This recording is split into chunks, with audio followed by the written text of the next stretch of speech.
Hello everyone, আসসালামু আলাইকুম।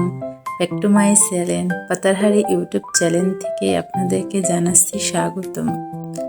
আজকে আপনাদের সাথে শেয়ার করব গুঁড়া চিংড়ি দিয়ে কিভাবে পাকা করলা রান্না করলে সবাই খেতে পছন্দ করবে। সো কথা না বাড়িয়ে রান্না পর্যায়ে চলে যাওয়া যাক। এ পর্যায়ে দেখতে পাচ্ছেন আগে থেকে আলুগুলোকে ধুয়ে কেটে নিয়েছি। এ পর্যায়ে দেখতে পাচ্ছেন গুঁড়া চিংড়িগুলোকেও আমি সব পরিষ্কার করে নিয়েছি। করলাগুলোকে ভালোভাবে কেটে ধুয়ে নিয়েছি।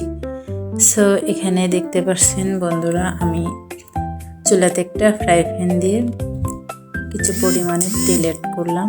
করার পর আমি সব উপকরণগুলো এখানে দিয়ে দিলাম। আমি এখানে কাঁচা পাকা মরিচগুলো নিয়েছি, আপনারা চাইলে কাঁচাও নিতে পারেন।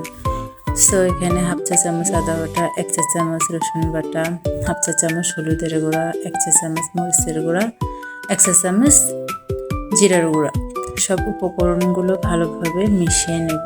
মিশিয়ে নেওয়া হয়ে গেলে আমি এখানে স্বাদ মতো লবণ দেব। বন্ধুরা, আপনারা চেষ্টা করবেন স্বাদ মতো লবণটা দেওয়ার। এ পর্যায়ে দেখতে পাচ্ছেন গুঁড়া চিংড়িগুলো আগে থেকে পরিষ্কার করে নিয়েছিলাম, সেগুলোকে এখানে এক সাইডে আমি ভেজে নেব।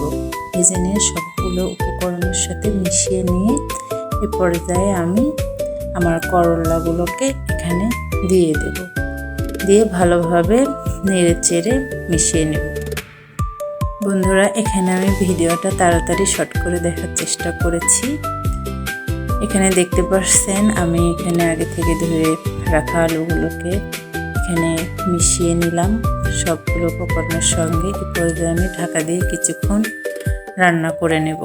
এ পর্যায়ে দেখতে পাচ্ছেন বন্ধুরা, আমি কিছুক্ষণ ক্যামেরায় এগুলো নেড়ে চেড়ে নিয়েছিলাম।